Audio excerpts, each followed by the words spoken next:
Hey everyone, welcome back to 51%'s Crypto Research Podcast. I'm your host, Tom Shaughnessy. Today I had a great conversation with Eric Connor, a longtime advocate of Ethereum and the most plugged in person to both the developer and investing communities. He's essentially a great bridge between the two. We discuss everything from Ethereum's hard fork delay to proof of stake and sharding, and even more, such as questions from Twitter. We start with the move from proof of work to proof of stake and what this means for security.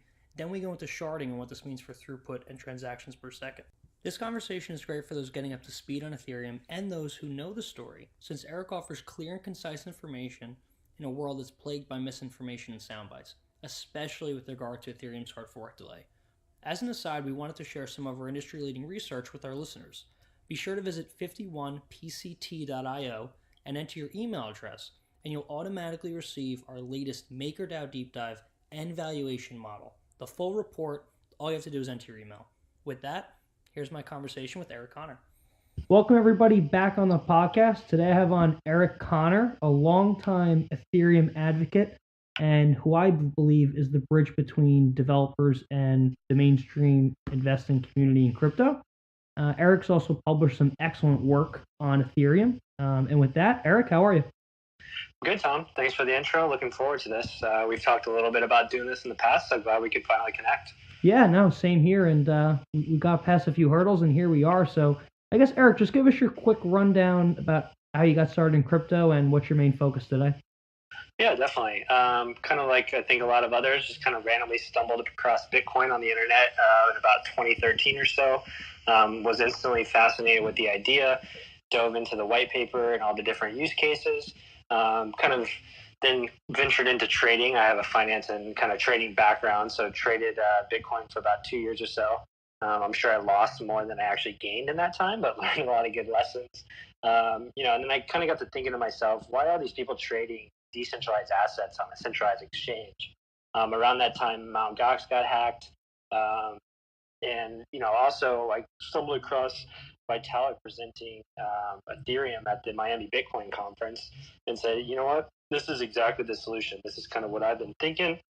I think we could expand the use cases of blockchain beyond just Bitcoin, and kind of just fell in love with the idea. So a couple of my friends and some of the IRC channels I was running for some traders, and I decided to set out and kind of embark on building the first decentralized exchange on Ethereum was. It was called EtherX. Eventually kind of failed to get off the ground. To be honest, I think we were just a little early for the space. We're trying to launch a decentralized exchange in 2015. That's even hard to do today. So eventually, the project fell apart a little bit. The code's all still out there on GitHub if anybody wants to revive it. But ever since then, I've just been really heavily involved in the community, and investing in Ethereum, a little trading here and there, but just kind of fallen into this niche on Twitter that I didn't really expect, kind of like you described, trying to be a bridge of information between kind of the deeper Ethereum community and the developer side of things and kind of the mainstream investment side.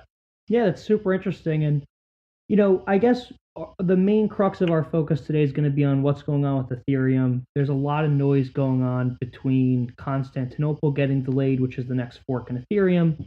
And a lot of people are kind of, up in the air about that. They're mad. So, what's your take on Constantinople being delayed? What exactly happened and what should we expect? Yeah, definitely. I guess just for a little bit of background for the listeners, a hard fork in Ethereum is essentially putting in EIPs, which are improvement proposals, so improvement to the code, and then kind of forking the chain, which is called a hard fork, and then adapting that new code. So Constantinople is a name for the next Ethereum hard fork. There's 5 EIPs in it, 4 of which are very technical. Another, which I'm sure we'll get into, that kind of affects the block rewards and inflation. But essentially what happens is once the kind of test suites are run and the code has been implemented, there's test nets on Ethereum. So this code is taken and it was put on what's called the Ropsten testnet, which is the Ethereum proof of work testnet.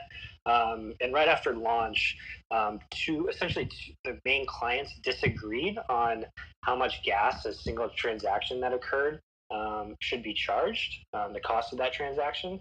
So essentially, there was a small bug in the implementation of one of the EIPs in one of the clients.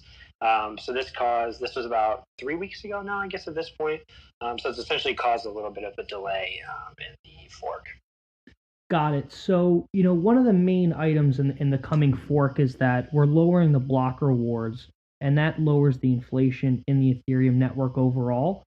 It's worth noting that, this is a very pertinent issue for the Ethereum community, because if we're not paying miners enough, there's no reason to secure the network. But if we're paying them too much, we're paying too much for inflation. So what happens to the block rewards under the next hard fork? Yeah. So this is kind of that fifth EIP I mentioned. For exact meaning, if someone wants to look it up, it's EIP 1234. So currently on the main chain, for every block that is produced, which happens about every 14 seconds, miners are being rewarded 3 ether per block. There's also an uncle reward for a block that gets produced but not accepted to the network. That's a little bit lower than that. And part of EIP 1234 that'll go into Constantinople will lower this reward from 3 to 2. Now, there's a lot of reasons why kind of this reward is being lowered. When Ethereum first launched, I think it first hit around 40 cents or something like that. Of course, it went through a rapid price rise in the last 2 years, all the way up to about 14.20. And you're paying miners to secure the network. And miners think of their cost in fiat value, right? They're buying electricity, they're buying hardware to mine. So, this rapid price rise means that you need to adjust the block rewards that are occurring because of the rapid increase in price. So when Ethereum first launched, the block reward was 5. It was reduced to 3 about a year ago, and it's going to be reduced to 2 in about 2 months. Got it. So, there's a lot going on with our discussion, so I'll try and keep us on the right line this time. But keeping with this discussion on Constantinople being delayed, when do you think that we will get this fork implemented? And then later on, when do you think that we'll get the full Shasper hard fork done? Yep. There's no hard date set on the Constantinople fork. It was hopeful that it would get in by the end of the year. This little consensus bug has pushed it back a bit, but the bug has been resolved, identified, and fixed. So just need a couple more weeks of testing on the test net. Of course, a lot of the community is going to DevCon in Prague next week, or I guess it's this weekend at this point. So I kind of expect Constantinople to hit the mainnet very early 2019. I would say January 2019. So that will be the last, hopefully, kind of major improvement until what is called Shasper. So I'm sure we'll dive into this a lot more, but Shasper is kind of a word the community has made up for a combination of sharding and proof of stake. Sharding is more around the scalability of the Ethereum network, and proof of stake is more around the security and how blocks are produced. So a switch from proof of work to proof of stake. The kind of current target is late 2019, early 2020. My hopes are that Shasper can get in Q1 2020, but I don't want to put a hard date out there yet because it's kind of a very big work in progress. Yeah, no, that's a good way to bifurcate it into security and scalability. And just on the economic discussion, a bit more on the inflation rates. So currently, the block reward that we're paying to miners to secure the network results in an inflation rate of around 8%. And under the new EIP in the next fork, the inflation rate will go down to around 5%. In my mind, I know people are upset about this, but in my mind, paying the incremental 2 to 3% inflation for 3 months is totally worth it to secure the value of a $20 or $30 billion network. What's your take on the inflation rates, and what will the inflation rates be under full Casper proof of stake? Yeah, absolutely. I mean, first, that's a good point. I fully agree with you, right? This is kind of like, I've heard the analogy at this point, Ethereum's kind of like maintaining a 787 as it's flying through the air and you have passengers on board. It's a live working mainnet, securing a lot of value every day. It's got a lot of use cases. People are using it for a myriad of things, all the way from simple value transfer to value storage to lending to games, whatever it might be. So we need to make sure we get it right. You want to find all the bugs on the test net, not on the mainnet, that's for sure. So a couple of extra weeks or months of vetting and making sure that's done right is the way to go. So inflation will fall at this point, like you mentioned, from about 8 to about 4.5%. I personally think that gets us very close to a more proper inflation rate. Bitcoin's around 4.5% at this point as well, kind of creeping down to 1 to 0% over time. Although we could have a full debate on that of whether they're actually going to be able to have a supply cap of 21 million or not at some day. I say they won't. But these are all debates.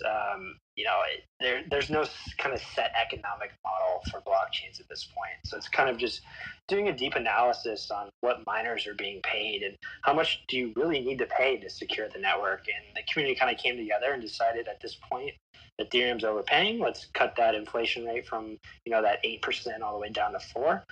Once we get to Shasper, it'll be in the 0 to 1% range. So as far as kind of a store of value and using Ether as money standpoint, we're getting to a nice inflation rate. Got it. That makes a lot of sense. And last question on the economic discussion before we move into the scalability discussion is under proof of stake in a year or two under Shasper, people will be staking their ETH to secure the network and validate it. And, the economic incentive there is huge because you're taking the people who own Ethereum and they're the ones that will protect it. Whereas today you have this bifurcated scenario where the miners and the people who own Ethereum are separate. That's a longer discussion, but on this topic, how much ETH, I know you did an analysis of this, how much ETH do you think will be staked in the future, and what inflation rate does that result in? Yeah, definitely. I guess first to your point about aligning incentives, I think that's a very important part about proof of stake. Proof of work has kind of created this, using mining as a profit service. That's never what it was really meant to be. These chains need security, but I think the amount that we pay in both fiat value and electricity is excessive. I think we can improve that, and that's going to come in proof of stake. So in proof of stake, holders are incentivized to secure the network. Those incentives just make a lot more sense to me. I guess before I dive into kind of the 5 million, Ethereum proof of stake, or how it will work, is that holders, right now you need 32 Ether to run a validator. So if you have 32 Ether, you can stake that into the validator contract, and you're going to vote on blocks for the chain. As long as you're not malicious, you're going to get paid interest on this for your efforts. Everybody needs to be paid for these efforts. There's risk involved in this, which we can dive into at some point during this discussion. But I kind of think that, I've done a lot of kind of online polling and tracking of responses. And I think most people will kind of expect about a 4 to 5% return on their money yearly to stake Ether. So if we kind of look at a sliding scale, if you look at the Ethereum Casper or Shasper v2.1 spec, there's a sliding scale of how much Ether is staked on the network in whole versus how much interest is paid to the stakers. So if there's too little, it's trying to incentivize people to stake. If there's too much, maybe people will back off a little bit. So basically, I think that sweet spot's around 5%, which will be about 5 million total staked on the network. Got it. That makes sense. And, moving on that note, if 5% of ETH is staked, and we assume around $100 million cap on the amount of Ethereum outstanding, that's only, 5% of the network staked. Do you think that that's enough to secure the network? I mean, it seems like there'd be a huge disparity of the other 95% that aren't validating the network. And I know for listeners, we're going to switch here a bit from an economic discussion to a throughput discussion on this question, but it's worth talking about. Yeah, absolutely. No, and it's important, right? These go hand in hand. To have proper security, you need to have proper economic incentives. So that's kind of that tweet that I threw out the other day, which kind of blew up a little bit. There's a lot of technical discussion around proof of stake, but we really need to talk about the economic side as well. It's extremely important. If you're not properly incentivizing people to stake, the network's not going to be secure. So to go to your point, if 5 million Ether of a total, let's just assume 100 million cap, even though it's a tiny bit over right now, but good round number.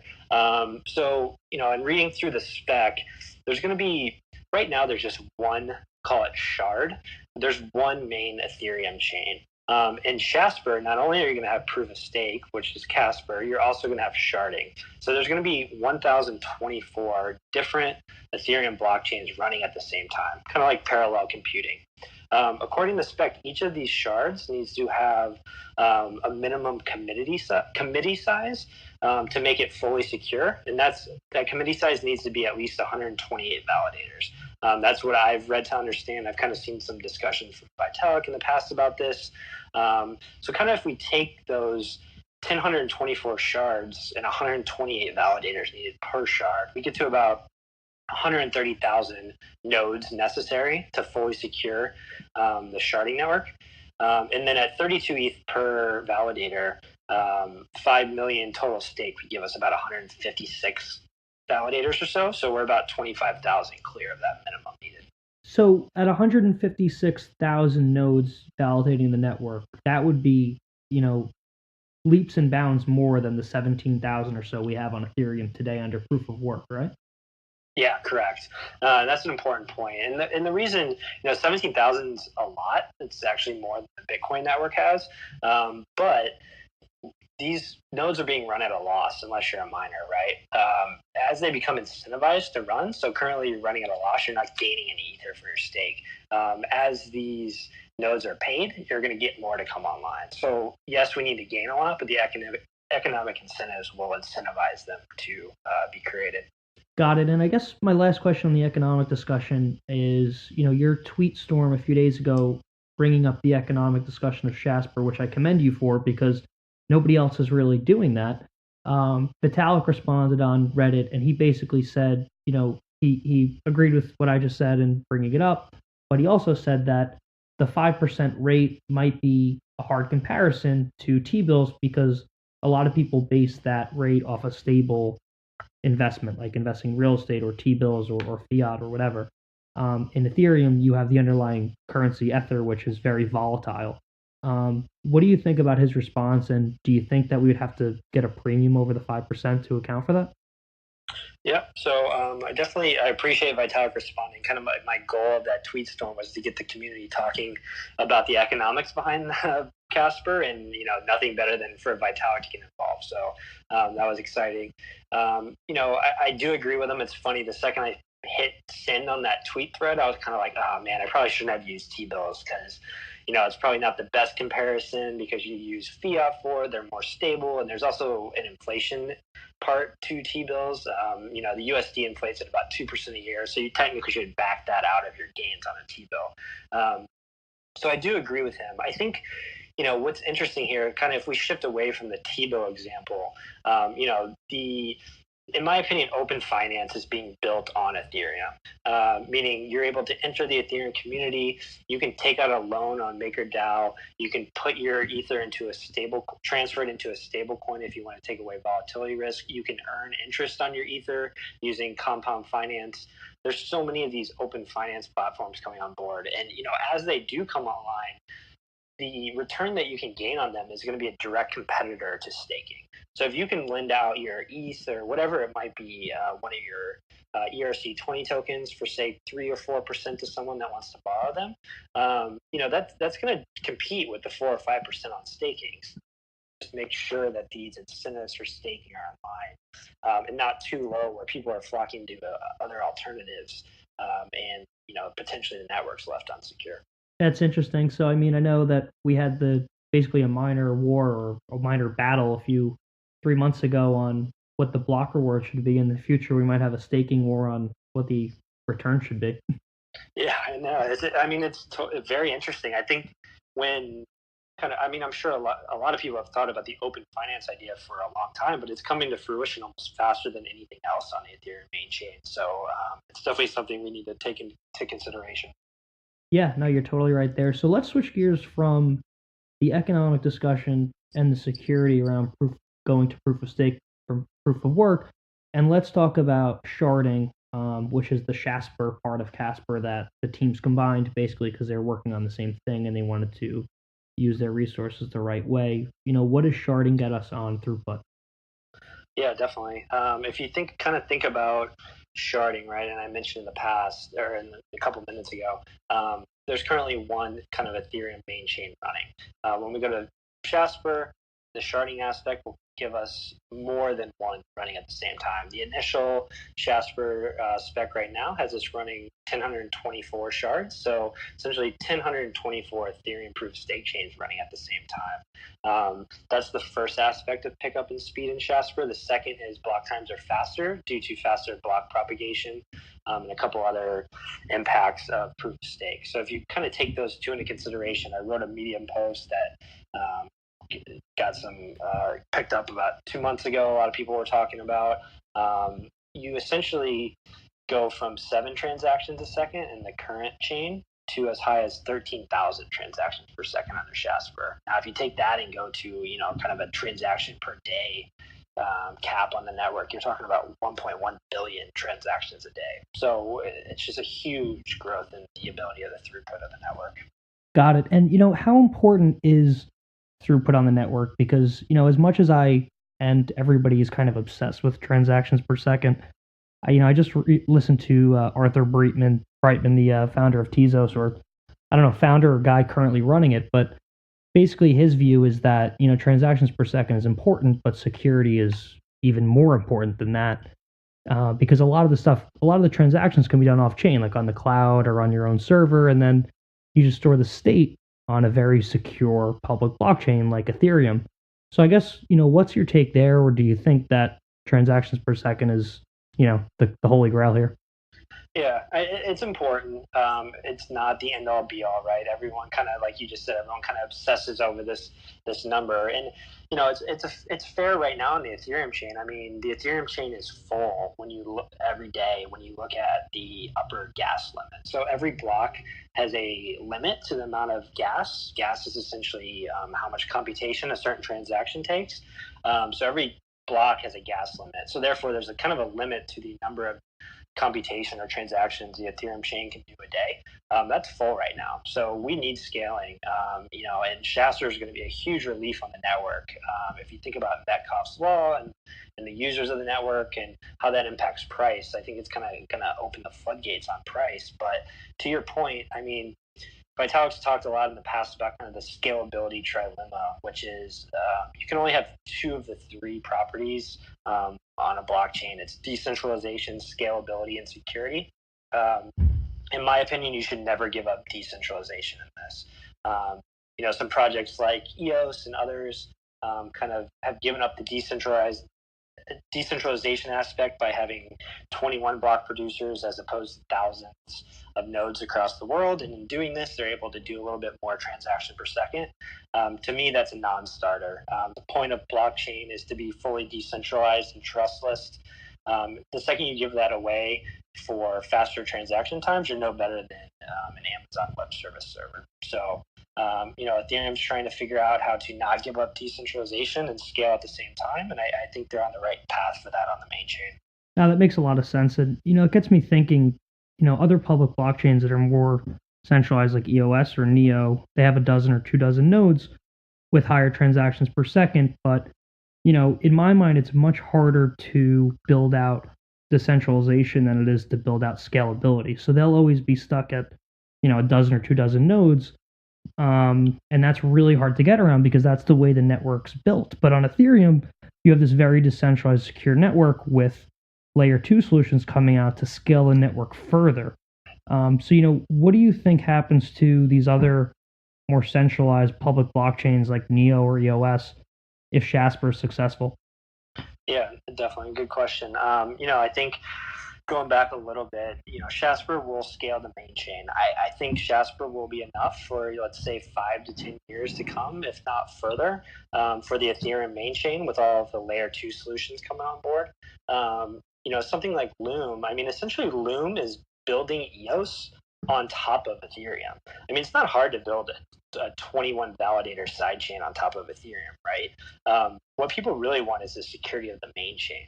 So if your main chain starts to scale and you have layer 2 solutions coming on board, I mean, that's just a home run, right? So in my opinion, any chain that starts to give up decentralization for scalability, if their competitors start to scale at a similar rate and they have the decentralization, I mean, it's a no-brainer on who you're going to choose. You're going to choose the decentralized chain.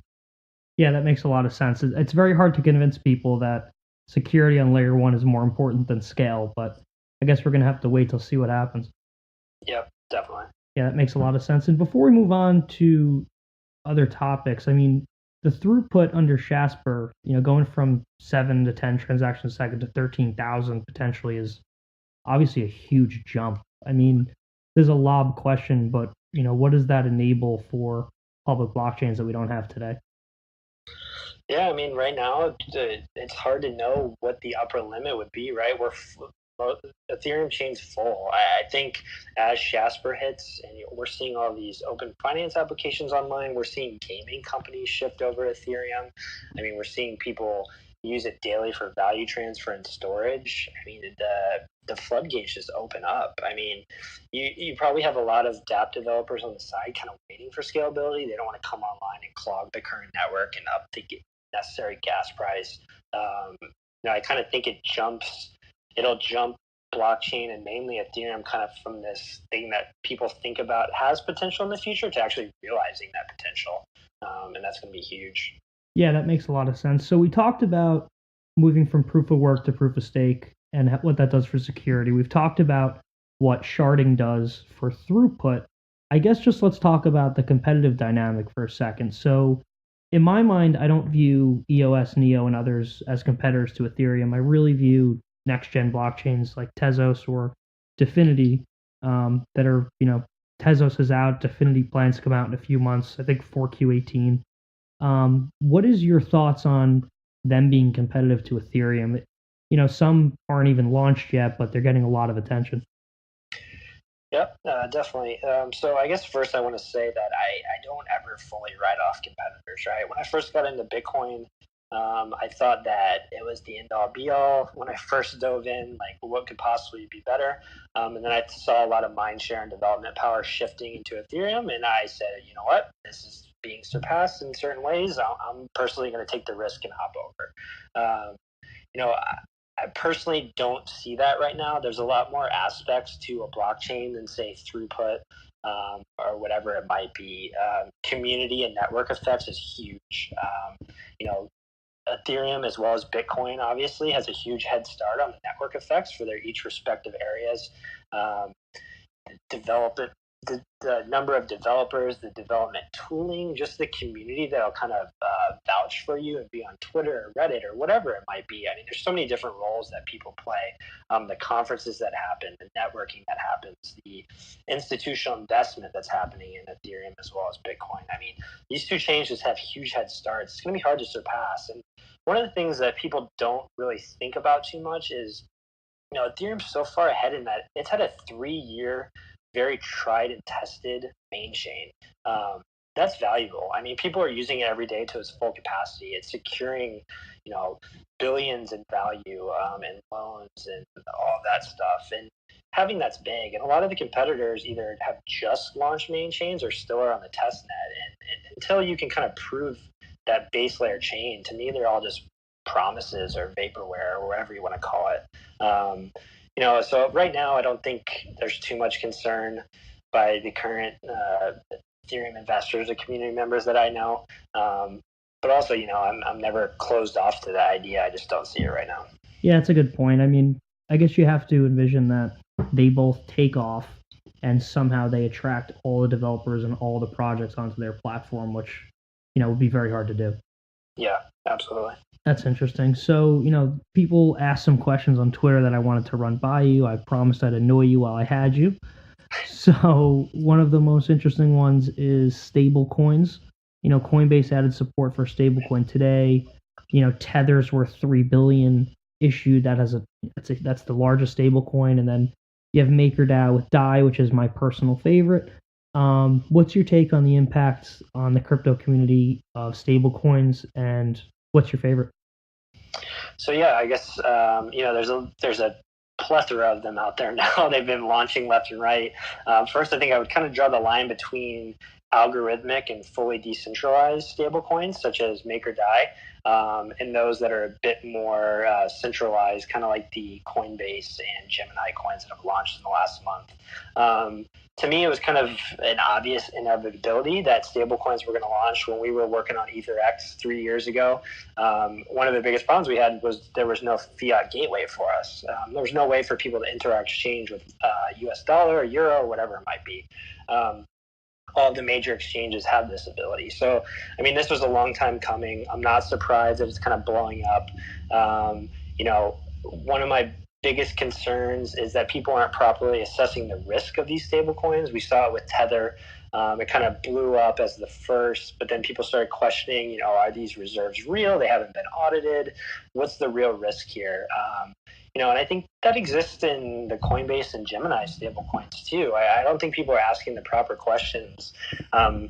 These are all launched on Ethereum, which is interesting, but they're all smart contracts that are written by someone, and a lot of them have backdoors. So the Coinbase Circle, and as well as the Gemini coins, they have the ability to freeze funds and blacklist addresses whenever they want. They also, of course, are written by single users and people that hold keys that could get in there, and if they were to get hacked, things could go awry. I mean, there's a lot of risk involved here. So personally, I prefer to stick with the algorithmic on-chain decentralized coins like DAI.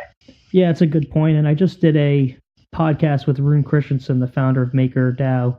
Everyone should go listen. That was a great interview. But basically, I also wrote a deep dive on this on 51pct.io. And basically, my argument is that MakerDAO's crypto collateralized stablecoin DAI is fully auditable, and you'll never have that with Tether.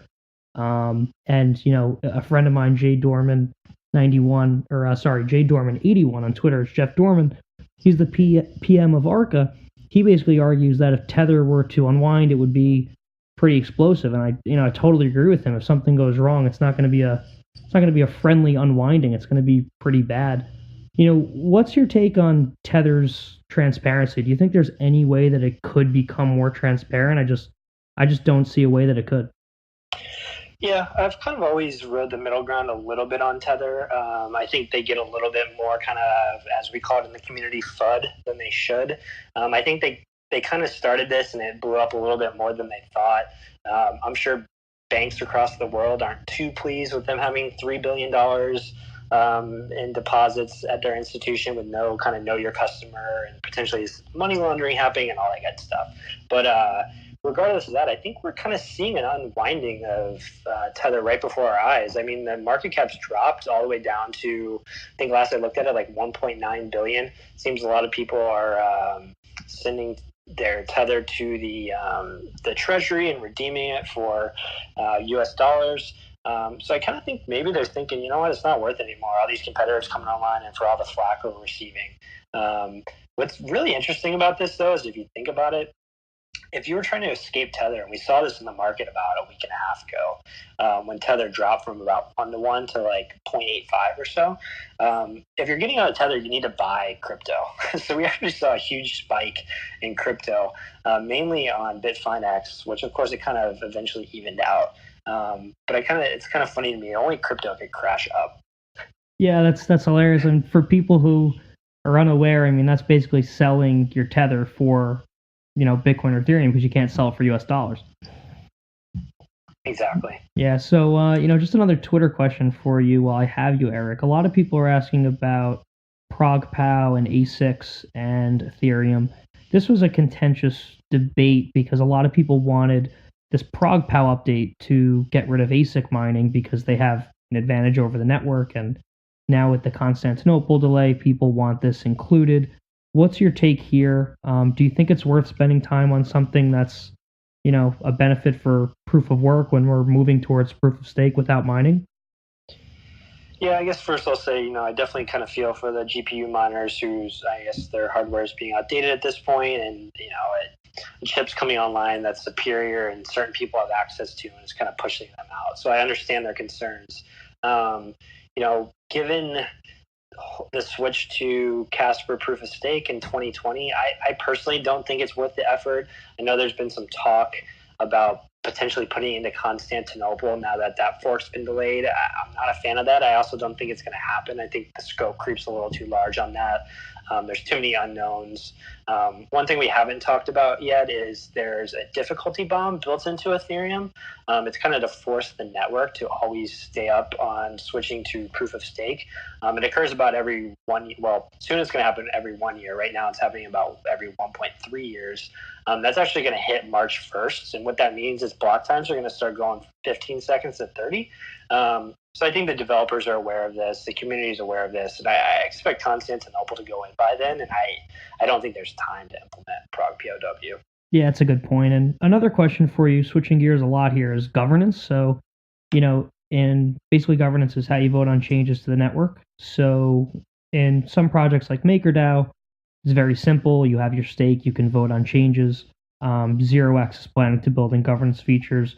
Ethereum's a little vague on, who control these changes. Is it the miners, the developers? A lot of people want to know, from your take, what's your take on Ethereum's governance and where does it go from here? Yeah, so I think there's kind of if you think of it on a scale, right, there's all the way from absolutely no governance, complete anarchy, all the way up to, I guess, what I would say kind of EOS does, which is on-chain voting. So however much coin you own, that's your voting power. I think both of those are extremely flawed. I think the EOS approach is the most flawed. I think giving people votes based on how much wealth they own on the network, there's just so many issues with that. But the Ethereum governance to me is kind of settled in the middle. I'm not sure what I would call it.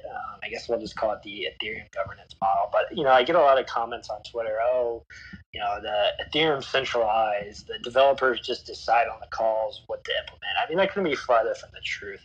There's so many channels that the community and the developers are talking. The EIP proposals go through a very set process from open to close. There's many different groups kind of shepherding it through the EIP process, like the Ethereum magicians. The core developers invited people on the call for the EIP 1, 2, 3, 4 debate about how we should go about the block reduction or increase. So I'm not sure what I would call the governance process or really how to describe it on the surface that Ethereum settled into, but I'm a fan of it, and it's worked so far. That's interesting. And, I guess in the future it'll change under proof of stake a bit. But, while we have you on Ethereum's current events, I'm reading your tweet now on the major exchange wallets. And it's, you talked about how ETH outflows are going into personal storage. Could you touch on this and what this means?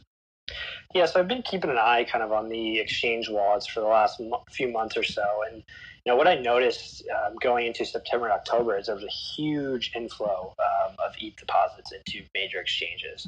So I've been looking at Etherscan has a tag for exchanges. You can look at their values. I've been tracking them a little bit over time. A lot of surge balances. And over the last 3 weeks or so, it seems like a large amount have been withdrawing. I think 1.1 million ETH has come out of exchanges over the last couple of weeks. To me, I think, there was an article the other day, too, of how institutional short interest is completely dried up on ETH. Kind of think we're hopefully settling to a little bottom here. And, what the outflows would show me is people are kind of done accumulating and ready to start holding again. That's interesting. And, just a question for me, Eric.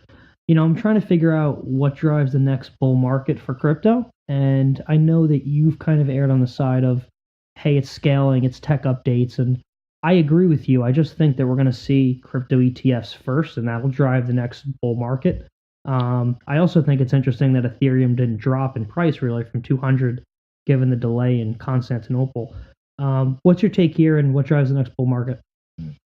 Yeah, I mean, I guess if I had a crystal ball, I'd be on an island somewhere, right? But no, just kidding. So, I mean, I think I agree with you. I think we'll see ETFs soon. We're obviously seeing a huge influx of institutional infrastructure, investment. I think people are being patient right now, probably accumulating as the market is low on volatility, and the mainstream is kind of disgruntled a little bit right now in crypto. I think, though, what's really going to launch us into the multi-trillion-dollar total cap of everything is scalability.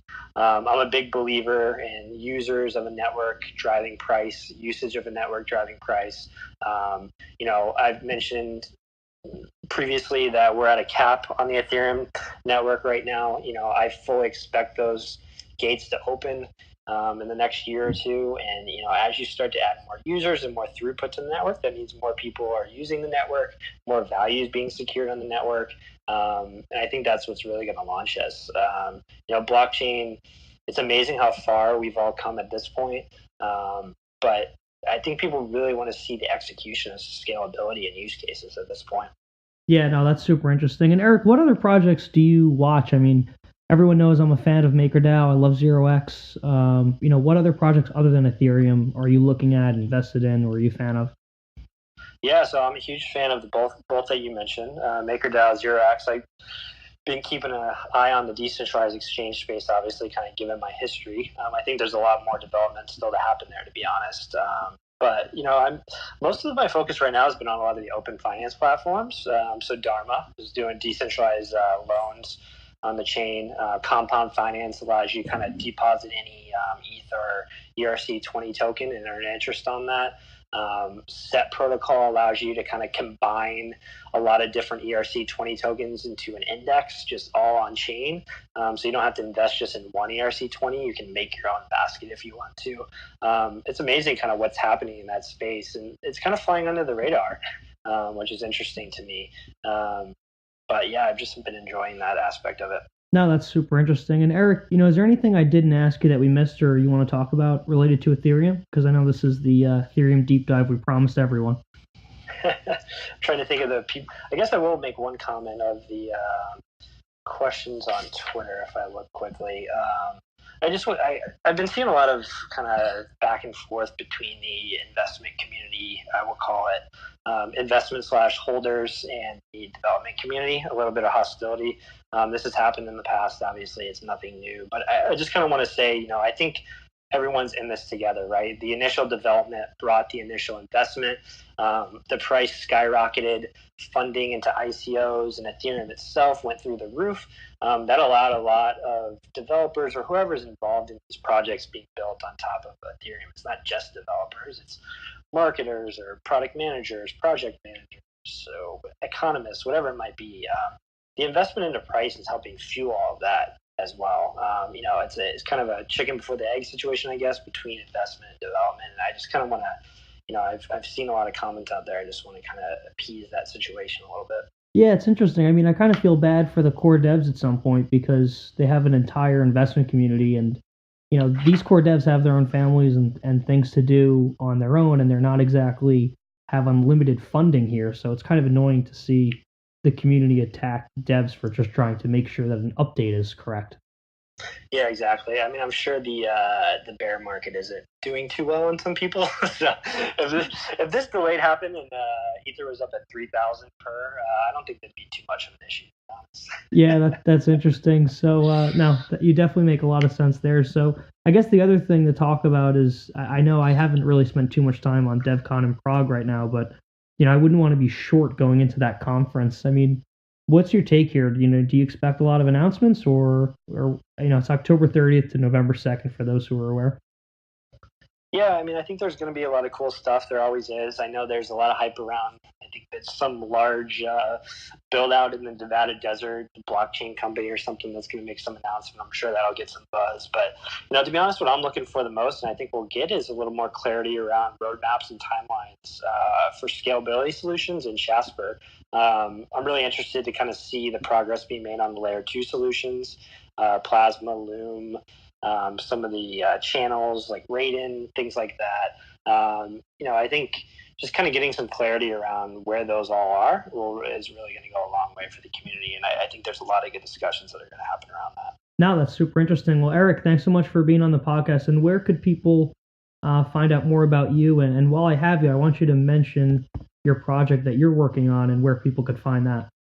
Yeah, definitely. So first, you can find me probably easiest on Twitter at EconOAR. So that's ECONOAR. My name's Eric Connor. You'll find me on there. Same name on Reddit, but most of my stuff's on Twitter these days. Also, yeah, I'm planning to launch a project by the end of the year. Kind of phase 0.1 of it. It's already been launched, but we're calling it ETHub. Kind of something myself and some others, community members and friends of mine, discovered was kind of a gap for Ethereum right now. And it's more like an information hub people can go to, either kind of new onboarders, investors that might be looking for more information. Someone's looking for the roadmap for Ethereum that's very up to date, all the different scalability solutions out there and what they mean, and when they're coming. We're going to be launching that. I'm hoping to launch the front end of that by the end of 2018. Right now, our GitHub repo's out there. People can submit content. It's going to be completely decentralized, fed into a front end. So that's at ethub_io on Twitter, and ethub.io is the website. That's super interesting. And we just rebuilt our site at 51pct.io. I got to convince you to host on my site somewhere. Yeah, absolutely. I saw the redesign earlier. It looks really good. And, yeah. The back end of Ethub's all open source, so you're welcome to host whenever you want. All right. I'll see if I can get the develop team on that. But Eric, it's been a pleasure having you on. Thank you so much for the Ethereum deep dive here. Yeah, definitely. I really appreciate it, and enjoyed your time, Tom. Thanks. Thanks, everyone, for tuning into the podcast. Please rate and review the podcast, help other people find it, and visit 51pct.io and enter your email for our latest full research report on MakerDAO.